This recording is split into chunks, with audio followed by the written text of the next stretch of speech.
Hey, good morning, everybody. Thanks for coming. I know it's early in the morning and, bright and early, right? I hope you didn't stay up way too late last night doing the CTF. So, you took advantage of everything you learned at RaiseMe and you built a great resume. You cinched the interview and now you have some job offers to choose from. Well, hey, congratulations. You're almost hired. But there are a few things you need to watch out for before you move forward. Of course, before we go any further, I want to offer up this very important disclaimer. Everything I'm talking about today is based on American employment law and American work culture.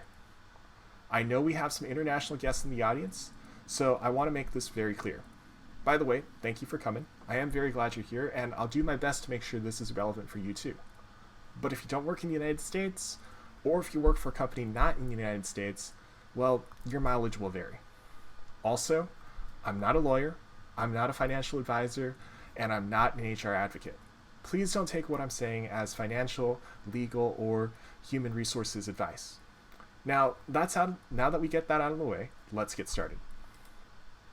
I think we all like to believe the job hunting process is a bit of a cycle, right? So when I was a lot younger, I was looking for a job. I was looking for a job for the same reason everybody else is trying to find a job. I didn't really like my current boss. I mean, I got along with my boss really well. I get along with my coworkers really well. Heck, the hours were great, but the salary was terrible. Although that might be because I was actually unemployed. So I decided to start doing some job hunting. Figured I would choose some companies, target them with my resume, and then apply to them, right? Then I just do some interviews, meet the manager, meet the HR person, and then I'd end up with a sweet offer in my hand, right? Well, the reality is much less elegant. This flowchart, made by someone else, is a much more accurate version of the job hunting cycle. Again, not my data, but it's definitely something I can relate to. They sent out 135 resumes, got ghosted by 99 places, and then rejected by 30 more. That's absolutely brutal. Then they had a series of back-to-back interviews before finally getting one or two offers to choose from. I know it sucks, but it's a much more realistic picture of what the job search looks like. But that's why you're at RaiseMe, right? Because you want to get better at that. You want to improve your resumes, you want to get better at your interviews, you want to really jumpstart your career. And that's all fine and good, but what happens when you succeed? What happens when all that RaiseMe advice really works and you get those callbacks and you get those job offers and you get all the promotions you want? So today I want to take a close look at this spot right over here in the flowchart. This is the sweet spot. That's the money spot, right? You almost win because you have a job offer, maybe two, maybe three, and you really need to figure out which offer is right for you. For me, it took a really long time to get there. I was younger then. I wasn't quite as smart. I didn't know any better. I fired off tons of resumes. I sent it to anyone, everybody. If it was vaguely a security role, I tried to apply. You can't even call it a shotgun approach because with how many I sent, it was more of a, nuke from orbit type of approach. But it all paid off when I eventually had two different job offers to choose from. And that brings me to a couple of big questions. Is the offer any good? Do I really want to work for this company? Do I really want to work here? Am I going to be compensated fairly? Or is the company going to try to screw me out of, salary, out of vacation time, out of wages, right? And most important of all, should I negotiate my offer? Is it even possible for me to get something better? And the answer to all these questions? Well, it's mostly complicated. So let's start by understanding your offer. That doesn't just mean knowing where you're going to work or who your boss is. Understanding your offer means that you understand what strings are attached. There are the basics like knowing what you're responsible for, who you'll work with, to the whole shebang, right? Like, am I ever going to get promoted or is the company going to go bankrupt in 12 months? Well, we can always start by making sure you understand your job duties. And that one's pretty easy because you can start by rereading the job description you applied to. Also, I think you can get a pretty good idea of what your future manager wants you to work on based on what the two of you discussed in your interview.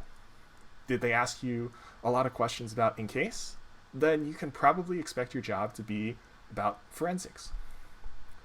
Better yet, sometimes in your interview, the hiring manager might even talk about specific projects that the team is working on and how they'll want you to fit in. That's perfect because they're spoon feeding you that information.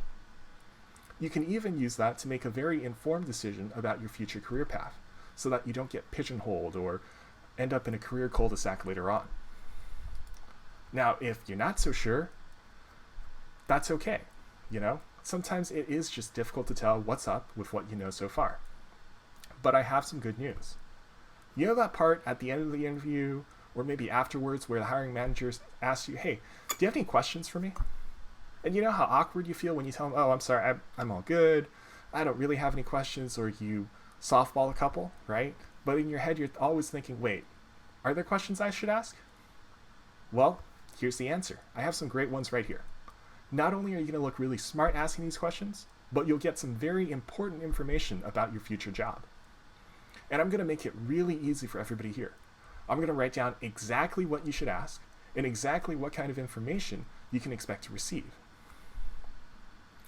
So, one question you can ask is, what are your biggest concerns for the team this year?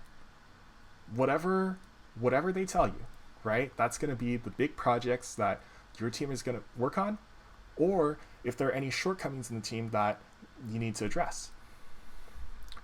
You'll also see maybe there are other projects that the team's working on that you'll have to compete with resources against. Now, this is a great question, and I always ask it at the end of my interviews because the projects and the problems the hiring manager talks about are most likely what they'll expect me to come in and help solve. Now, sometimes you might ask that question and they don't give you enough information. Well, what if you just go straight to the point? Just ask, hey, what on my resume stood out to you?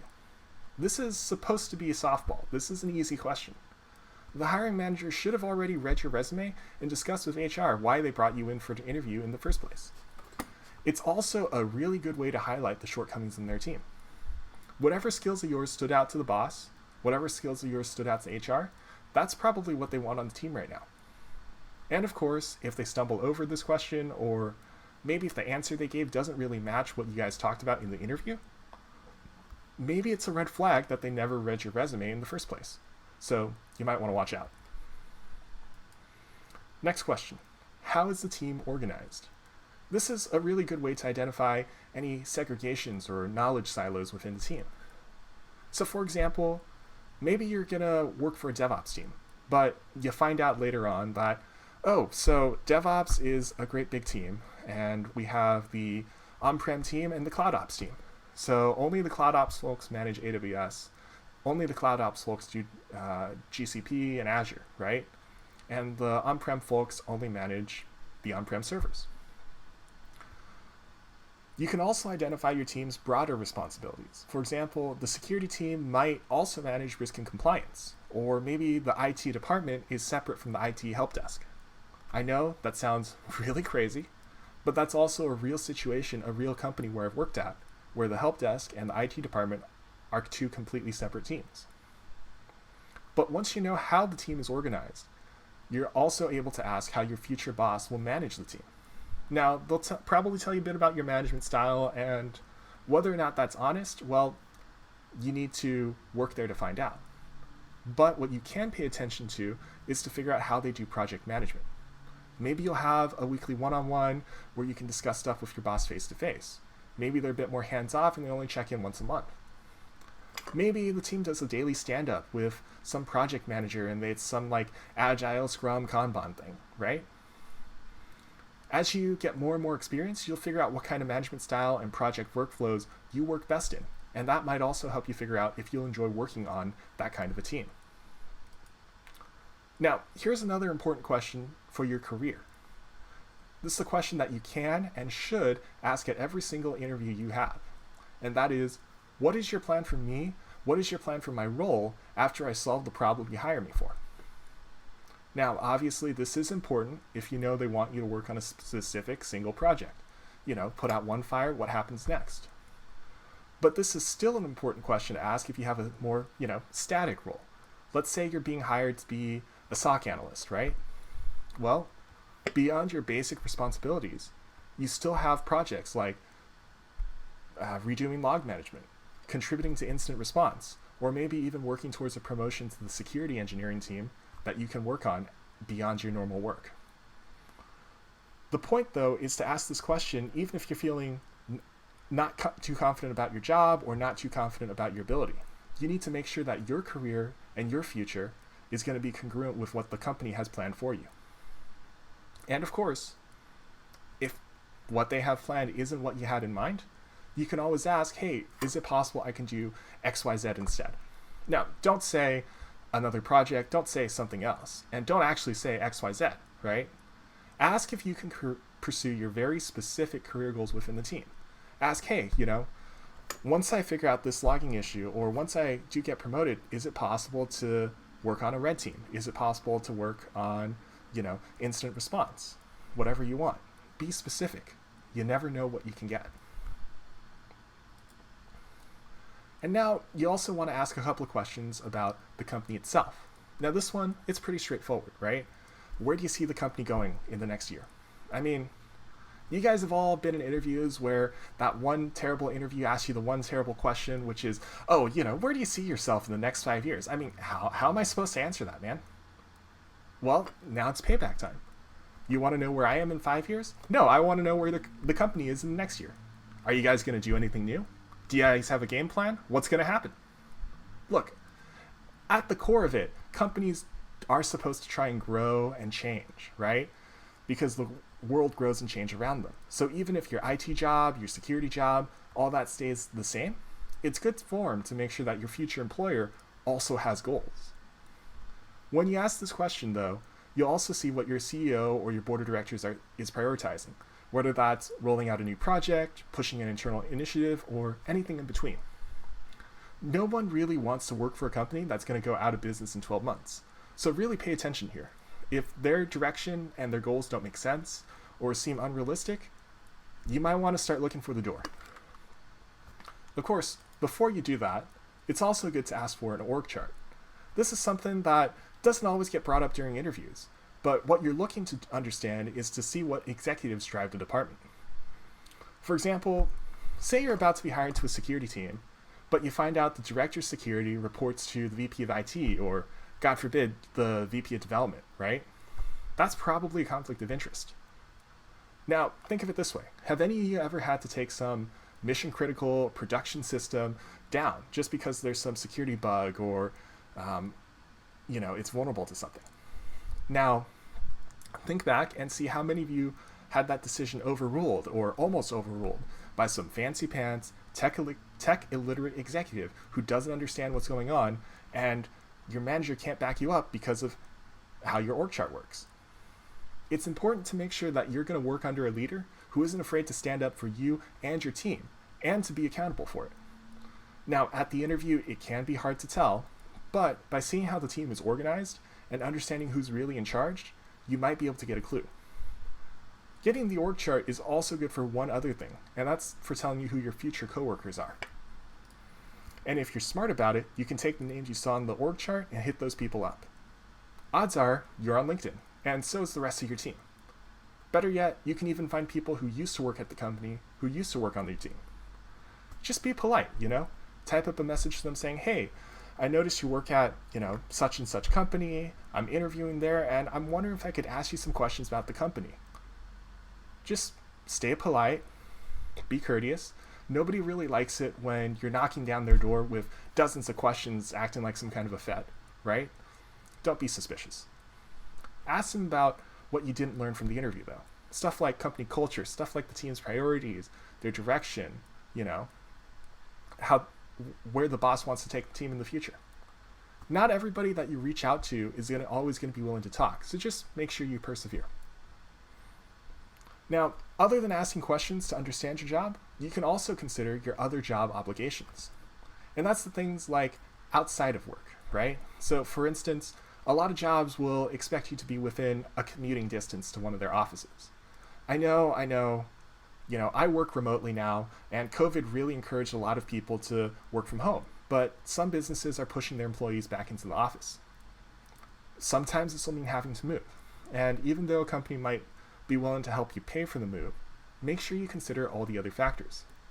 For instance, cost of living, right? If you're going from, say, Idaho all the way to California, well, usually that means you're going to pay more for stuff, right? The cost of gas, the cost of groceries, the cost of rent. Also, make sure you're okay with losing your community. Now, virtual conferences like Shellcon are great if you're in another state, if you're in another country. But moving for work also means moving away from your non-hacker friends, your non-hacker family, right? Or even your hacker friends, your hacker family, your hacker group. Similarly, you might not have to move for a job, but then you'll be expected to work long hours or have to travel for work. Now, obviously, if you're some young single kid, you don't have family, don't have a lot of roots down, well, hey, that's a lot easier to do. But that's not the case for everyone, and that might change for you later on too. One last thing to keep in mind, try to figure out if you have to work across multiple time zones. That might actually be something you ask about in the interview. Now, sometimes that is easy, like you have a team that's only 1 hour ahead of you, right? Sometimes it'll be really hard, and that's actually something that got me at work. So every day at work, I actually have this nice, sweet 2-hour window at the start of my hours and at the end of my hours, where my work hours will actually align with a team in China's. So every day, if I have to have a meeting with this team, I have to cram it in the first or the last hour of my day. Now, it's not too bad for me. It's something I got used to. But for you, it's something you have to look out for and something you have to consider. Another thing to keep an eye on is all the legal stuff in your job offer. This is actually a whole nother can of worms, and a couple of guys could easily spend a whole hour telling you about the finer points of NDAs, non-compete agreements, all that jazz. Actually, a couple of people did do that last year at Shellcon 2020. It's a great talk, worth checking out. The long and short of it, though, is just read the fine print of your job offer. Usually getting hired means you're going to have to sign a lot of paperwork anyways. And other times, your offer might be contingent on other factors, like, say, graduating with a certain GPA, passing a drug test, or even getting a certification. Normally, your employer won't even give you, all that paperwork up front. So it's worth asking what kind of paperwork you might need to sign day one, and see if you can get that out of the way, or maybe just get that to a lawyer. And remember, if your future boss promises you something, but it's not written down in that offer, there's no guaranteeing it later on. This is actually something that happened to me a couple years ago.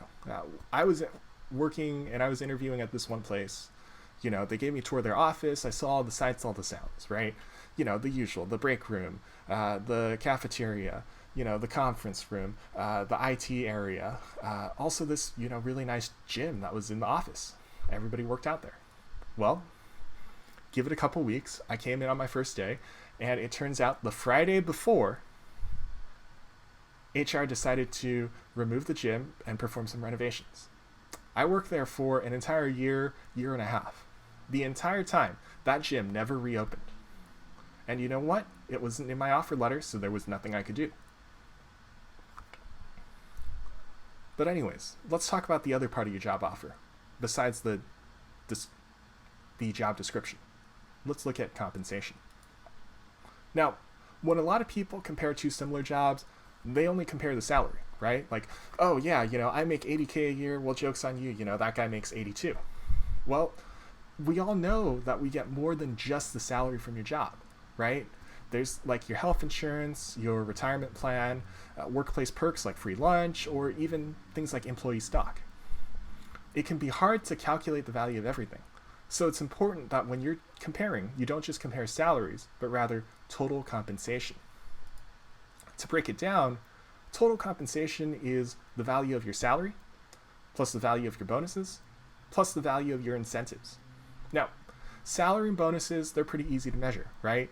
That's usually money, just straight up, and it's written into your job offer.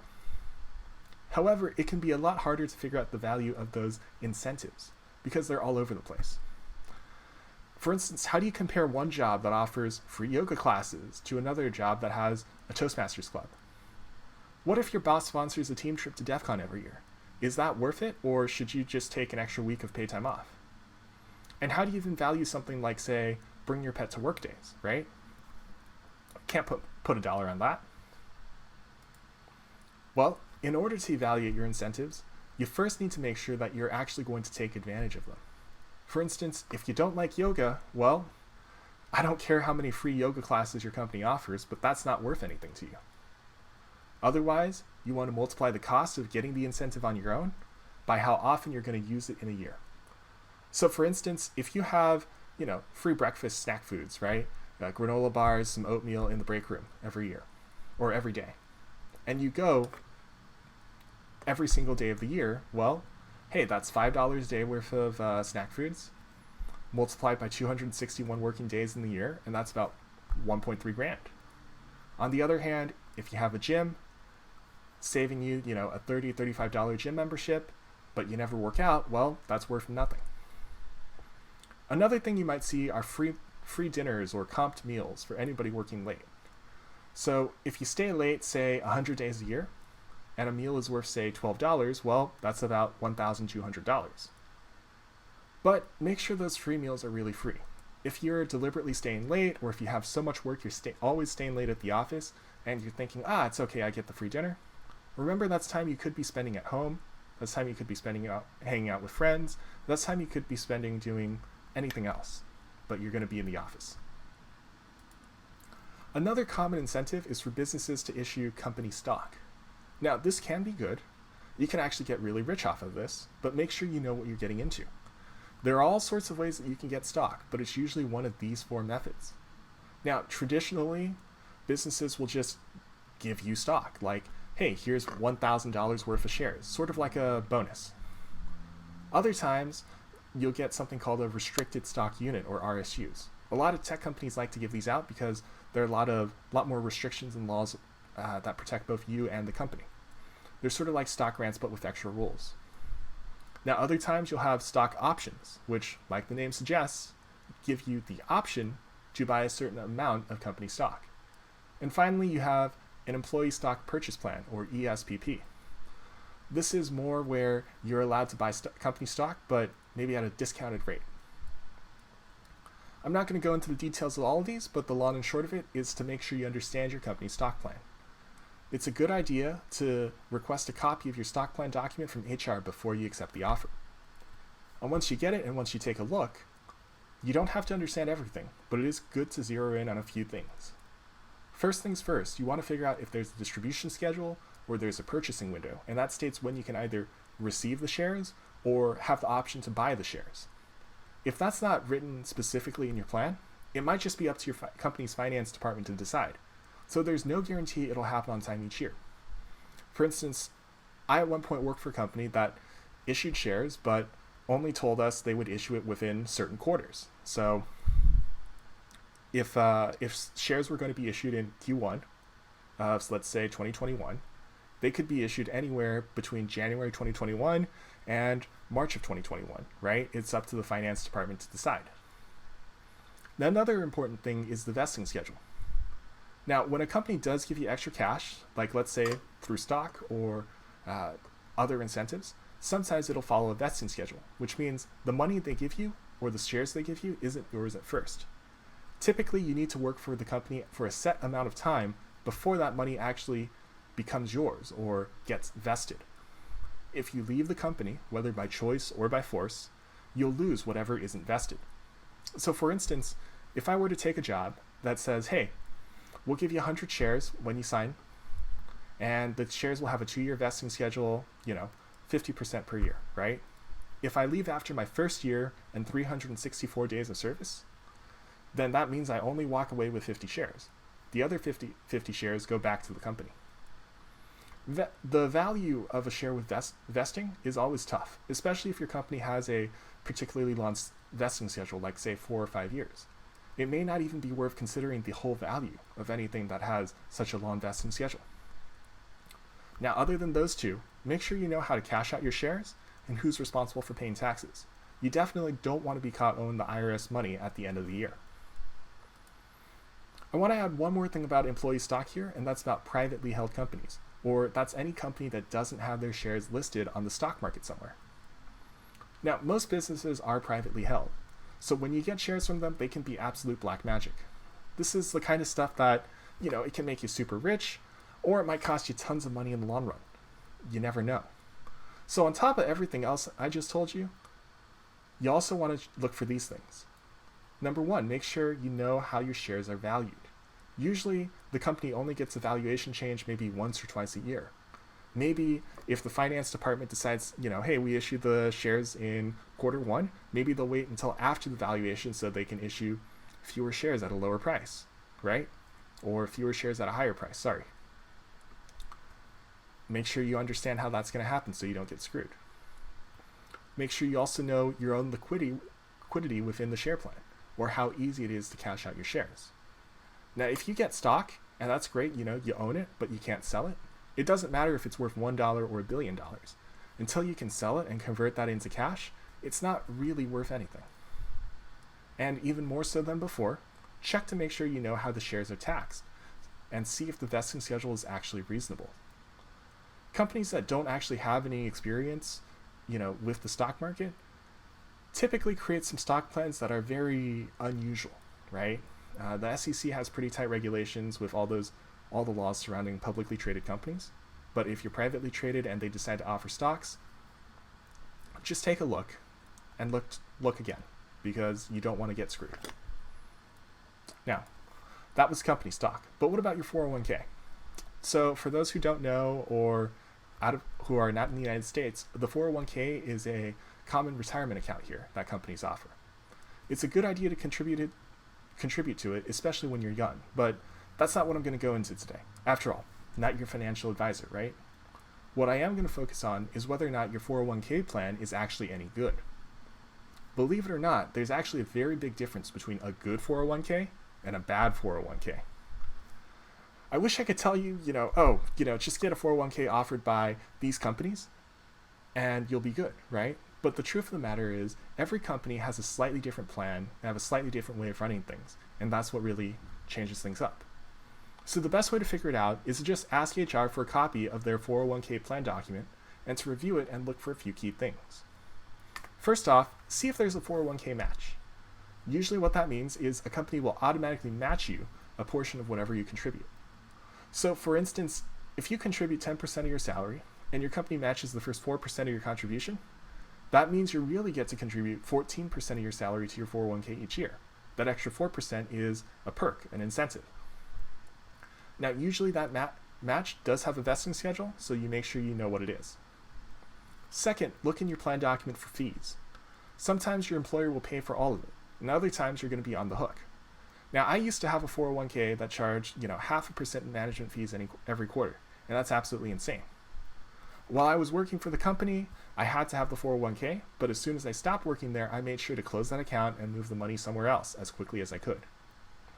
And finally, look at the fund options in your plan. Again, I'm not your financial advisor. I'm not going to tell you how to invest, but I want to point out that 401k plans usually don't let you buy individual stocks the way like a brokerage, Robinhood, Fidelity, Charles Schwab, they would let you do that. In a 401k, you can only buy mutual funds. So make sure the offerings in your 401k match the way that you typically invest. Well, other than that, a company can also offer a couple other 401k perks or options that you can do. One is called a mega backdoor Roth, and that's sort of a tax loophole in the United States that lets you contribute more money to your 401k each year, which can be very useful if you're making a salary that's, up there, right? You can also do 401k matching true-ups, which at the end of the year, that's really convenient because let's say I make a really big contribution to my 401k in January or February, and then I don't contribute for the rest of the year. Well, with a matching true-up, the company will actually go through and match your money as if you were making contributions the entire year. And finally, there's something called a 401k brokerage account. So that means you can actually invest your 401k funds into individual stocks, which for some of you might be a big perk, right? You could say, actually put your retirement into GameStop. So if you actually want to estimate the value of your 401k though, the best way to do it is to know how much you're contributing each year. Using that, you can find your company's match, subtract any fees, and then add in perks. So let's say your company matches $4,000 a year and you have, $200 in fees per year. Well, your 401k's value is somewhere around $3,800 a year. And last but not least, health insurance. Okay, look, I live in the United States. Unfortunately, insurance is really complicated here. I'm sorry. There's no way to make this easy. The key thing to focus on, though, is to understand what kind of plan you have, right? You have all sorts of options, HMOs, EPOs, PPOs, all that. The plan that's going to be best for you, though, will depend on how often you go to the doctor, whether or not your doctor's covered by insurance, and all sorts of other factors. Every company does their insurance a little differently, so just ask HR for the insurance plan documents before you take your offer. A couple good things to focus on are your premiums, which is how much your insurance costs each paycheck, the deductible, or how much you have to spend before your insurance discounts kick in, copays, which are charges for basic services besides your deductible, and then your maximum out-of-pocket, which that's kind of self-explanatory. Once you hit that, as long as you're still working within your insurance, you don't have to spend another dollar for treatment. One other thing I want to point out is you probably will see some things called high deductible health plans, or HDHPs. Some places they also call them HSA plans. Some people will tell you they're better because you do pay lower premiums, and your company will usually give you money to use in your HSA. It's a health savings account. You can take that HSA money and use it for medical fees. But I do want to point out that if you do have to go to the doctor with one of these plans, it's not cheap, and it's not a lot of coverage. So make sure you look at your own needs and understand what's best for you. Another way to see if your insurance is any good is to call your current doctor and to see if they will accept your future insurance, and even talk to your insurance provider and see how much a visit like that might cost you. Other times, your workplace will also let you buy add-on insurance, stuff like dental, vision, even pet insurance, right? Just like everything else, make sure you understand the plan and see if you save money in the long run by using it. Stuff like pet insurance, disability insurance, those can actually be really expensive buying it on your own. But if you get it through work, you might actually be able to save a lot of money. So that was a lot, but let's add it up together so you can figure out your total compensation. Let's say you have a job offering you a $100,000 salary. You get a $5,000 signing bonus, and your annual bonus is up to 10% a year. So let's say things end up okay that year, and your annual bonus is only $5,000. Well, hey, that's easy, right? That's another $10,000 added to TC. You get 2 weeks of vacation, so that's 10 days a year. We do the math, that's worth about $4,000. We already did the math on your 401k, so let's say it's a 4% match, or $4,000. And we'll make it easier. We'll say the job pays 100% of your insurance premiums, which would normally be about $6,000 a year. Not only that, but your boss is saying, hey, we have money in training. We'll give you a free SANS course, that's worth about $6,000. And finally, even though the company you're working for is privately held, they're going to give you $10,000 worth of RSUs. And HR says the IPO is going to, happen soon. We promise. Well, it is an established stock plan. It is an RSUs. Those are regulated. And maybe you can trust them. So if we all add all of that together, we can get a total compensation around $130,000. So hey, 130, right? That's pretty cool. That's pretty good. But we're not done yet. Because now we need to divide your total compensation by the number of hours you're going to work each week. So before you divide that by 40 hours a week, let's hold up for a minute. Most of us were engineers of some sort, right? Engineers, IT, DevOps. Do any of us really work 40-hour weeks? I mean, seriously. Think about the time you spend commuting. Think about the time you spend working late at night or working on call. You're salaried, right? So you're not going to be paid overtime. All this extra time you're spending, that's not going to give you any extra cash coming in. Personally, I say it's fair to divide your working hours by about 50 hours a week, right? Which comes out to 2,500 hours a year. So if we take that, $130,000 salary, divide it by 2,500, we get a number around $51, $52 an hour. And once we have that number, we can really start to compare two different jobs. But there's one more thing. What if the offer you get isn't the best offer from the company?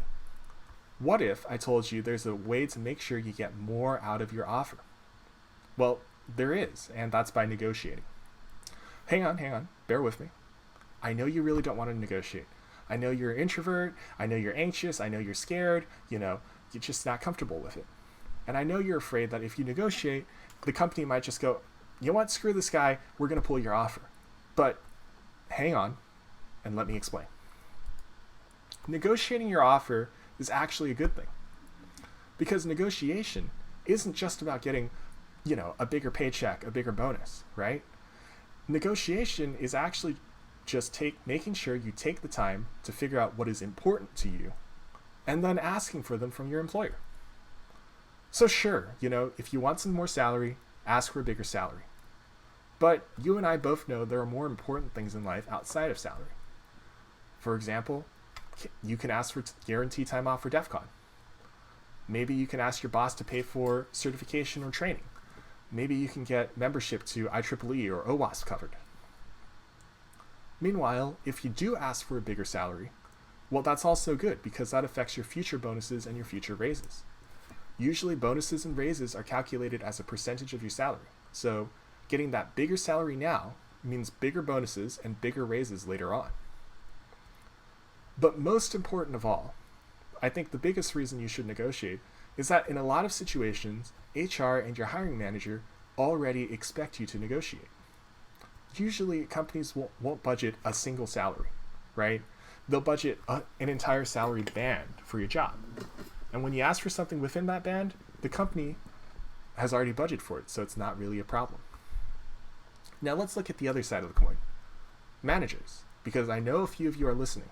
Yes, please, be open to negotiation. At the end of the day, again, you and I both know, we get what we pay for, right? If you want to sabotage your team, the best way to do it is to cheap out on your employees. And on top of that, just remember, right? For every new employee you're going to hire, that's usually another 6 months of creating a job rec, getting HR to approve it, finding candidates, interviewing them, making the offer, doing the background check, getting them through orientation, and then throwing that all away because you didn't want to negotiate with them. The real question at the end of the day is whether or not you can afford to keep your current team overworked and understaffed for another 6 months to find a candidate, or even the worst option, accepting a cheap candidate who doesn't fit your team's needs. It's food for thought, right? I promise. Negotiating for and getting the right person for the job is worth it in the long run. So, if you are going to negotiate, don't go in unprepared. And yes, that means me doing this virtual conference, I'm going to assign you some homework. You need to study and you need to research the knowledge so that you can negotiate. Arming yourself with information is going to give you a huge leg up. And I'm not just talking about with your current salary. If anything, the salary you make right now doesn't really matter in your negotiation. What does matter is figuring out what is appropriate pay for the role that you're applying for. Try and start preparing for this as soon as you can. Do this before you even send out your resume anywhere. Do this before you even think about applying for a job. Making sure that you're current with the information on how you should be paid and what's appropriate for your role and responsibilities can even help you determine if you're being paid fairly right now. So a good way to start is to just look at the salaries of similar roles at other companies. For example, LinkedIn, Glassdoor, right? They all usually have this information. If you're a developer at a big software company, you can also check out this app called Blind. Another way to get some basic information is to also just ask your coworkers what they make. Believe it or not, it's actually completely legal for you to share your salary, and your manager or your boss, they're not allowed to stop you. All that stuff like, oh, it's impolite, it's not a social norm, it's improper to share your salary, all of that's made up. Bosses, managers, they don't want you to learn what other people are making, so you won't have that advantage on them later on. If you don't know what your coworkers make, you can't advocate for your own salary. You can't advocate for yourself. Now, on top of all that, no matter what you research, no matter what number you consider, make sure you adjust it to make it appropriate for wherever you're working from. I said it before, I'll say it again. $100,000 a year will make you rich in North Dakota or Idaho or somewhere, but if you move to the Bay Area, right, that's not so much money. It doesn't stretch as far. Keep that in mind while you're researching. And finally, you can do all that research, you can learn the statistics, you can get your coworker's salary, but all of that doesn't consider the most important thing, which is the value that you bring to the table. Think about it. if you were the sole deciding factor in securing a sale or securing a contract, or maybe through your work you reduced your company's AWS bill by 10%. That's some great ammunition you can bring up in a negotiation later on. You can say, hey, I did all this other great stuff for my last place. I want to do this for you because that means I can prove my value to you and I can justify what I'm asking for. So once you have all that research together and you're coming down to the negotiating table, now you just need to learn your technique. An effective negotiation will just have 3 components: when and where you decide to negotiate, how you do that initial ask, and finally, how to evaluate your company's response. So as far as timing goes, getting the timing right to discuss salary is the most important thing you can do. If a recruiter, a hiring manager, or anybody else wants you to name your target salary right now, that's a trap. Now, obviously, if you give a number too low, you're screwing yourself out of a better paycheck, right? That makes sense. It's intuitive. That's a trap. Okay, what about the opposite? Let's say, okay, I know it's a trap. They're forcing me to give a number. Why don't I give a really high number? Peak their salary band, maybe just name something way out there. Is that still bad? Well, let's think about it. Suppose you're a hiring manager and you have 2 very similar resumes, but one named a crazy high salary. Let's say $150,000 for a junior engineering role. If you only have time to interview one, you're going to interview the other guy, not Mr. $150,000. And that's because you don't know either candidate yet. You don't know what value they'll provide to your company. Maybe the person asking for 150 is a great engineer. They're going to be worth their weight in gold. They really help out the team. But what if you do the interview and they're not worth 150? Maybe they're only worth 140, 130. What if your budget only lets you go up to $100,000 a year? But because that candidate decided to put their salary forward first, now everything that they do and they say and they present is going to be compared to that big $150,000 ask. Everything in the interview is going to be compared to that high bar that they set themselves up, and they've just set themselves up to fail. Now, if we flip the situation and have this same person come in, and they know they want 150,000, but they don't ask until the very end, he can sail through the interview. He can impress everybody, really demonstrate his value to the company. And then, when it comes time to negotiate, he'll name, I want 150,000 because I've proven myself. I've really demonstrated my value. And you know what? In that situation, they'll be much more likely to not only get hired, but also get the salary that he asked for to begin with. So the moral of the story is don't talk salary until the company is ready to extend an offer. You have so much more leverage that way. Now, that might be difficult. You're going to get a lot of pressure from HR. You're going to get a lot of pressure from your hiring manager, and all of them want you to tell them how much you expect to be paid. Well, a good way to diffuse things is to ask the company what the salary band is at the start of the recruitment process, and just point back to that. In fact, in some states, that's a question employers legally have to answer. It's a really good way to settle salary discussions until later, because if they ask, you can always say, hey, I'll take, something reasonable in the salary band. Now, some other ways you can delay the process are simple phrases like, oh, I'm interested in learning more about the job first. Or, oh, I'm sorry, I don't really like talking about salary up front. And, hey, I understand you want to do it now, but I'd prefer to discuss salary after the interview. Do whatever you can to make sure you don't have to box yourself into a salary that'll screw you over later on. Make sure you have a clear and concise picture of the job you're about to take first. Now, once it is time to negotiate, there are all sorts of ways to go about it. Ultimately, I'm not going to be able to tell you what the right way to negotiate is, but I can tell you one way to do it, which is how I currently negotiate job offers. First things first, I'll let the company give their initial offer. That might sound bad to you guys, and it's that whole anchoring thing, right? Well, let me explain. If I name a number that's way out of line with what the company's thinking, well, I'm out of luck, right? All the anchoring in the world can't get my boss, this hiring manager, HR, outside of whatever budget they've already set themselves to. So I'll let them give me the first offer. When they do that, I'm going to take a look. I'm going to keep my mouth shut. I'm going to let it marinate for a little bit. And what I mean is be quiet and make it look like I'm thinking about the offer. Now I've done my research. I know exactly how I'm going to counteroffer. I know exactly what I'm going to say, right?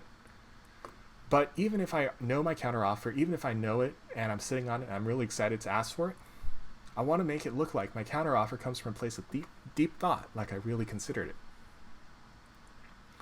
Now, of course, if they gave me an offer that's, around what I expected, maybe a little less, I'll just spit out my counteroffer right there and we'll work it out at the table. If I'm feeling confident, I'll hammer out the negotiation right there. Alternatively, if their offer's a surprise or, it's not really what I was expecting, it's way too high, it's way too low, well, thank them for their time. Tell them you'll think about the offer and go home. Once you go home, do a little bit more research, prepare a bit more, and then email or leave a voicemail with that counteroffer to HR. And really, that's about it. Once you make that ask, you just need to wait and see how the company responds. So I'll tell you right now, right? If you're negotiating really well, you probably won't get 100% of your counteroffer. That's okay because you should be asking for a bit more than the salary band of your job affords. Usually HR will come back and say, I'm sorry, this is all we have budgeted for the role. And that happens pretty often, but that doesn't mean you're losing. It just means you need to look at everything else on the table. Remember how I was talking about incentives and perks and all that?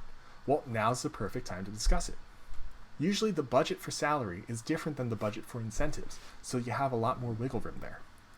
This is when you can talk about things like a signing bonus or asking for perks that you're really interested in. Maybe your boss can't get you an extra $10,000 as salary, but they can allocate $10,000 of the training budget to a couple of certifications, or maybe use it to comp a DEF CON trip. There are lots of levers here, and I'm barely scratching the surface. But just play around and be flexible. You'll never know what you can get unless you ask. For instance, for me, I was negotiating a job once, and I pretty quickly maxed out the company's salary band. So there was a bit of a gap between what I was asking and what the company could offer, even with signing bonus and everything. Well, I came back and I said, hey, I'm planning to take a vacation later this year. I'd love to take, a week off, travel around, do all that. If you guys can't give me the salary I'm looking for, could you at least make it so my vacation's comped, I don't have to take any vacation days, and, I can get all that done now. Well, HR went back, thought about it, and we had a deal. At the end of the day,